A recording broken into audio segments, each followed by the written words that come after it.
Il était une fois un jeune homme. Il était tout habillé de blanc.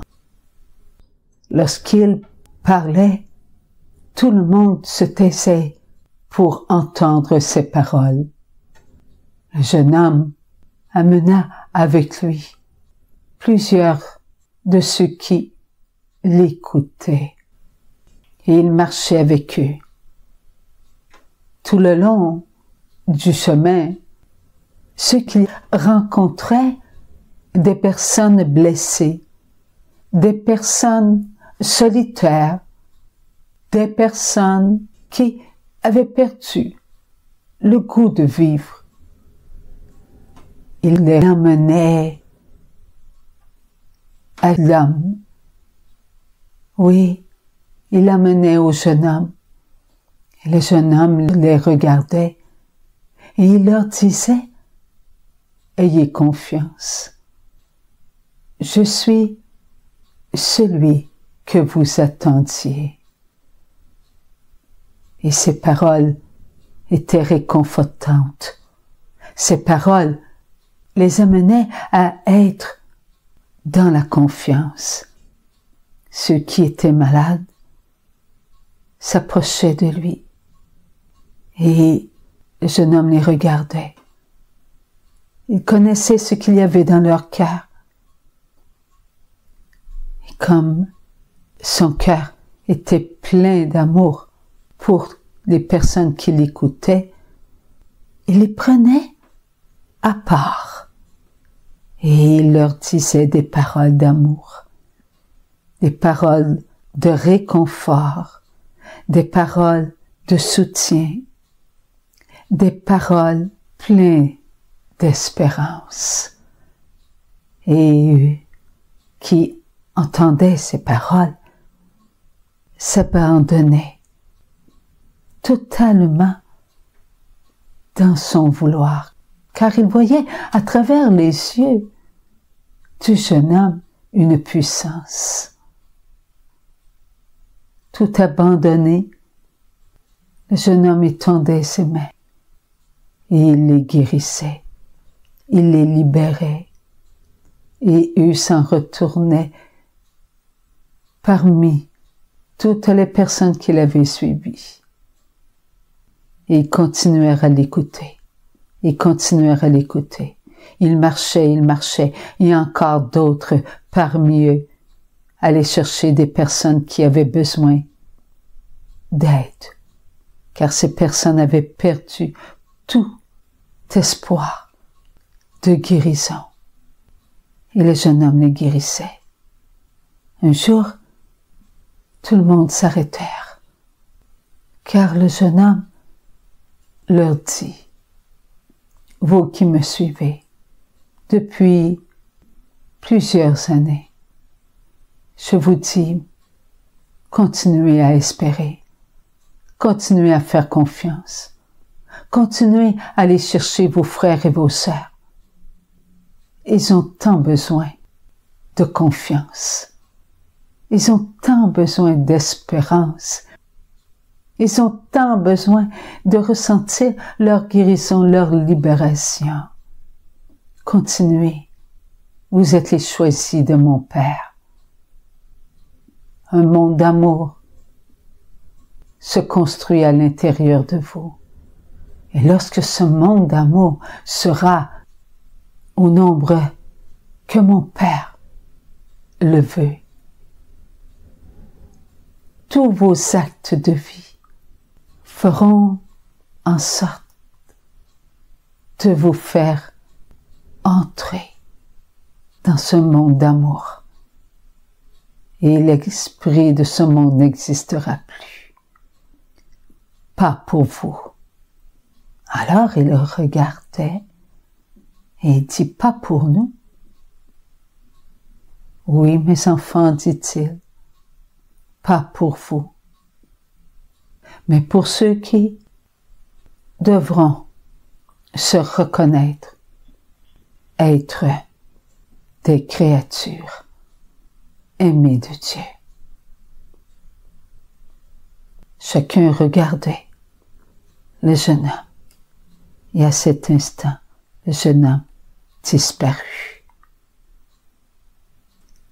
Ils se sont tous regardés et ils ont dit, nous n'avons pas compris les dernières paroles, mais ce que nous savons venait de ce jeune homme qui a guéri, qui a libéré, qui nous a encouragés, qui nous a redonné notre confiance. Alors tous se sont regardés et tous pouvaient ressentir en l'un et en l'autre, en l'un et en l'autre, en un et en l'autre, la joie d'avoir été ensemble pour entendre les paroles du jeune homme. Enfants d'amour, vous êtes mes choisis. Lorsque vous priez, priez avec votre cœur. Et prier avec votre cœur, mes enfants, c'est vous unir à tous vos frères et vos sœurs qui ne prient pas parce qu'ils sont seuls, qui ne prient pas parce qu'ils manquent de confiance. Ils ne prient pas parce qu'ils sont incapables d'avoir confiance en ce qu'ils sont, parce qu'ils sont dans l'esprit de ce monde. Prenez-les avec vous. Ce sont les enfants de mon Père. Aimez-les tels ils sont. Toute bonne action venant d'eux vous apporte de la nourriture.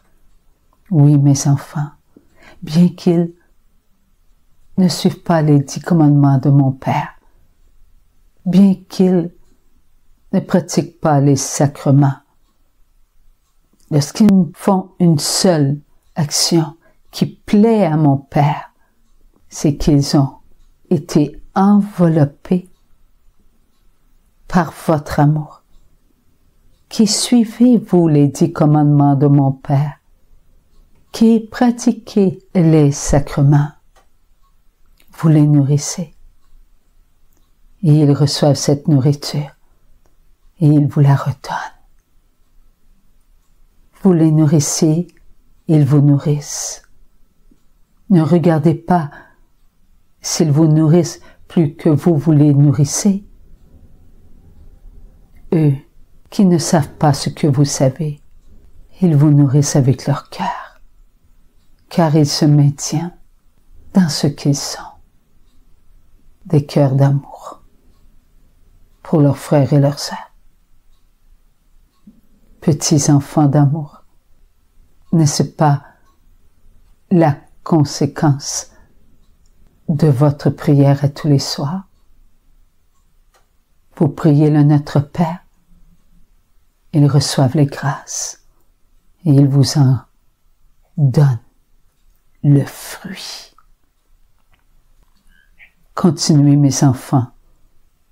La prière du Notre Père est une nourriture pour tous les enfants de mon Père.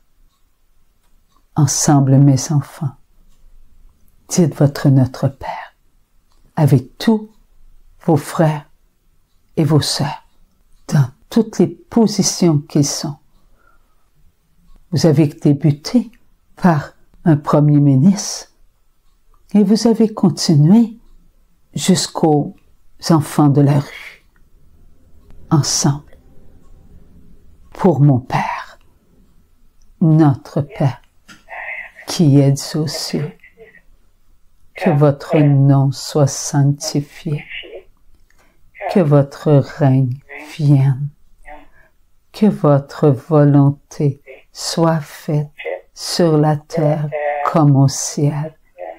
Donnez-nous aujourd'hui notre pain de ce jour. Pardonnez-nous nos offenses, comme nous pardonnons aussi à ceux qui nous ont offensés.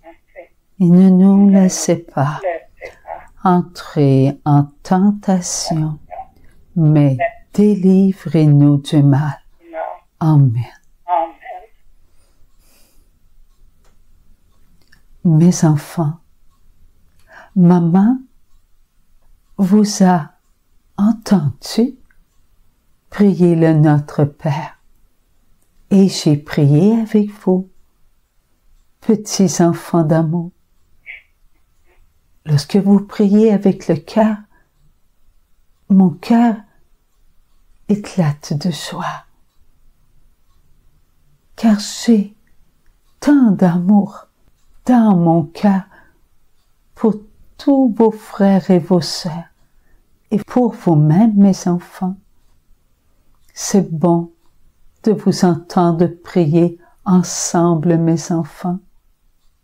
Croyez, petits enfants d'amour, que lorsque vous dites le Notre Père, vous le dites avec tous vos frères et vos sœurs, depuis Adam jusqu'au dernier, qui viendra en mission sur la terre. Mes enfants, croyez-vous qu'Adam, Ève, Abel et Seth, et même mes enfants, là où il est, Caïn, connaissent le Notre Père? Mais oui, mes enfants, vous avez raison. Là où ils sont, ils connaissent Dieu le Père. Les âmes au purgatoire, ils connaissent Dieu le Père. Les âmes, mes enfants, au limbe, ils connaissent Dieu le Père. Les âmes, mes enfants, qui disent non à la vie éternelle et oui à la mort éternelle pour disparaître. Pourquoi veulent-ils disparaître? Parce qu'ils connaissent maintenant l'amour de Dieu le Père pour eux. Ils se sont sentis si indignes qu'ils n'ont pas été capables de se pardonner. Mes petits enfants d'amour, croyez-vous que tous les enfants de Dieu, au moment de leur jugement, connaissent Dieu le Père? Vous avez raison, mes enfants. Petits enfants d'amour, comme c'est bon de savoir que la connaissance de Dieu vous est montrée. Car au moment, mes enfants, de votre jugement, la connaissance de Dieu est avec vous. Et c'est cela qu'on appelle, mes enfants, la justice de Dieu. Je vous aime, mes petits amours. Maintenant, mes petits enfants d'amour, recevez par l'amour de Dieu le Père sa bénédiction à travers tous les prêtres, en commençant par votre pape, mes enfants, jusqu'au dernier qui sera prêtre. Ensemble, mes enfants, faites votre signe de la croix. Au nom du Père, du Fils et du Saint-Esprit. Amen. Merci, maman d'amour. Merci, Jésus. L'homme tout en blanc, le jeune homme, je l'ai vu. Lorsque l'histoire a commencé, avant même que j'ouvre la bouche, j'ai entendu, il était. Et là, tout a débuté. Et lorsqu'il y a eu les mots, le jeune homme, tout habillé en blanc, je l'ai vu, une tunique toute blanche. Et je voyais le bout des pieds. Il n'y avait pas de sandales. Il avait les cheveux jusqu'aux épaules. Les cheveux, pas noir foncé, ni blanc. Son visage, je ne l'ai pas vu distinctement. Je l'ai vu de loin. Jésus nous demande de croire en ses paroles. Et il nous demande aussi d'aller chercher toutes les personnes qui sont malades, c'est-à-dire ceux qui ressentent la solitude, le manque de confiance, ceux qui sont blessés, oui, ceux qui ressentent une incertitude. Il veut qu'on aille les chercher pour qu'ils puissent ressentir notre amour. Car à l'intérieur de nous, il y a l'amour de Jésus, qui est l'amour du Père et du Saint-Esprit. Lorsque Jésus nous dit d'aller les chercher, cela veut dire exprimer ouvertement par des signes, des paroles, notre joie d'être avec eux, notre confiance qu'ils sont importants pour nous. Oui, il faut leur faire ressentir cela. Tous nos frères et nos sœurs doivent ressentir qu'ils sont importants pour nous. Par un geste, par un sourire, par un regard. Il y a toujours quelque chose qui peut sortir de nous et qui exprime notre amour envers eux-mêmes. Et cela est une nourriture qui guérit, qui libère. Et Jésus nous l'a enseigné. Car à l'intérieur de nous, il y a le monde d'amour. Et ce monde d'amour, c'est nous qui avons été transformés par les paroles de Jésus. Transformés par le corps de Jésus, le sang de Jésus que nous mangeons, que nous buvons. Nous sommes les voulus de Dieu. Et ils sont les voulus de Dieu. Ensemble pour un monde d'amour qui se construit à chaque instant. Merci mon Dieu. Et en ce qui concerne ce qui arrivera lorsque le monde d'amour sera pour nous, c'est-à-dire tous les enfants de Dieu. Nous le vivrons, oui. Le reste, ce qui sera autour de nous, ne nous appartient pas. Nous saurons vivre dans ce monde d'amour avec une confiance inébranlable. Merci mon Dieu. Amen. Amen. Nous nous aimons. Amen.